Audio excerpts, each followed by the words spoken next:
Welcome to माय धार्मिक recipe channel. आज आपण बनवत आहोत दिवाळी स्पेशल तिखट शेव। त्यासाठी लागणार आपण साहित्य पाहून घेऊया। इथे आपण 1 वाटी बेसन घेतलेला आहे। इथे आपण अर्धा चमचा आपण ओवा घेत आहोत, अर्धा चमचा आपण सफेद तीळ घेतलेला आहे, पाव चमचा आपण हळद घेतलेली आहे, चवीनुसार मीठ आणि इथे आपण 1 चमचा लाल तिखट घेत आहोत। आता आपण हे सगळं साहित्य आपण एका परातीमध्ये पीठ मळून घेऊया। चला तर आपण पीठ मळून घेऊया। इथे आपण 1 वाटी आता हे बेसन घेतलंय, पाव चमचा ही हळद आणि हे लाल तिखट 1 चमचा आणि अर्धा चमचा आपण ओवा घेत आहोत आणि अर्धा चमचा आपण तीळ घेणार आहोत आणि चवीनुसार मीठ। हे सगळं मिश्रण आहे ना आपण थंड पाण्यामध्येच आपण मळून घेऊया हे पीठ।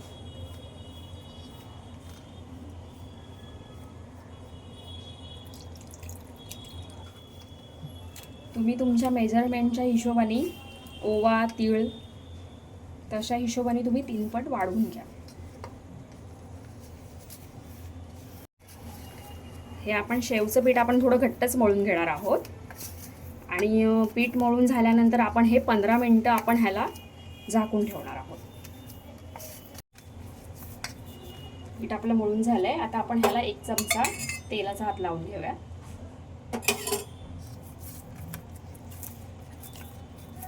तुम्ही पाहू शकता पीठ मी अगदीच घट्ट नाही मळले आणि अगदी पातळ सुद्धा नाही मळलेलं आहे। हे आपण 15 मिनिटं आराम करायला ठेवून देऊया। आपली 15 मिनिटं झालेली आहेत। तुम्ही पाहू शकता आपलं पीठ मस्त असं नरम पडलेलं आहे। आता आपण या पिठाला जे आपलं हे चकलीचं जे भांडं येतं त्या भांड्यामध्ये आपण तुमच्या आवडीनुसार तुमच्या सोयीनुसार तुम्हाला जाड शेव हवी असेल तर तुम्ही ही जाड पाती वापरा, पातळ हवी असेल तर तुम्ही ही पातळ सुद्धा वापरू शकता। मी ही जाड वापरते कारण की जाड खूप आम्हाला खूप आवडते, त्यामुळे आम्ही ही जाड वापरत आहोत। तुम्ही पाहू शकता आपलं पीठ, आपल्याला या पिठाला ना थोडासा पाण्याचा हात लावायचा आहे कारण की जेव्हा आपण हे चकलीच्या भांड्यामध्ये टाकू ना हे पीठ, तेव्हा जर हे पीठ कडक असेल तर चकलीच्या भांड्यामध्ये हवा भरेल आणि त्यामुळे ते पाती फिरणार सुद्धा नाही। नीट तेलामध्ये जेव्हा आपण सोडू ना तेव्हा हवा भरल्यामुळे ती नीट खाली तेलामध्ये शेव सुटणार नाही। थोडंसं आपण पाण्याचा हात लावून घेत आहोत आपण ह्याला। हे बघा तुम्ही पाहू शकता हे थोडं असं पातळ करून घेतलंय की ते लगेच त्या चकलीच्या साच्यातून पटकन अशी ती शेव सुटेल, त्यामुळे मी थोडं असं पातळ असं करून घेतलेलं आहे। आता आपलं छान पातळ असं झालेलं आहे। हे आपण भांड्यामध्ये भरून घेऊया पीठ। तुम्ही पाहू शकता आणि हे पिठाला आपण असं दाबायचं आहे। या भांड्यामध्ये हवा भरता कामा नये।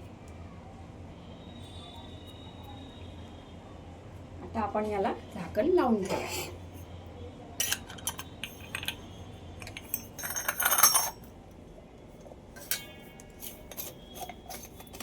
पीठ आपलं भरून झालेलं आहे या चकलीच्या भांड्यामध्ये आणि तुम्ही पाहू शकता तेल सुद्धा आपलं मस्त कडकडीत तापलेलं आहे। आता आपण या गरम गरम तेलामध्ये ही शेव सोडून घेऊया। तुम्ही पाहू शकता हातावर वाफा येतील, त्यामुळे तुम्ही बारीक गॅसवरच या शेव हे करा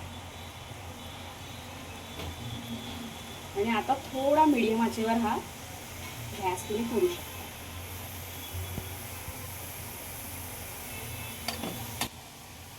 तुम्ही पाहू शकता आपली 30 सेकंद झालेली आहेत। बघा आता आपण या शेवला पलटी मारून घेऊया।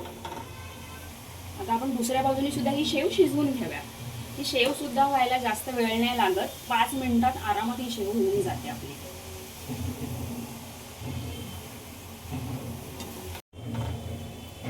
तुम्ही पाहू शकता शेव आपली झालेली आहे। जास्त वेळ नाही लागत या शेवला, 2 ते 3-4 मिनिटांनी होऊन जाते आरामात। आता आपण ही तेलामधून काढून घेऊया। तुम्ही पाहू शकता मस्त असा खरपूस रंग आलेला आहे आपल्या शेवला। आता आपण ही सर्विंग प्लेटमध्ये काढून घेऊया. आपली तिखट शेव तयार आहे. अशाच नवनवीन रेसिपीसाठी तुम्ही धार्मिक रेसिपी चॅनलला सबस्क्राईब करायला विसरू नका. लाईक, शेअर, कमेंट नक्की करा. थँक्यू. हॅपी दिवाळी.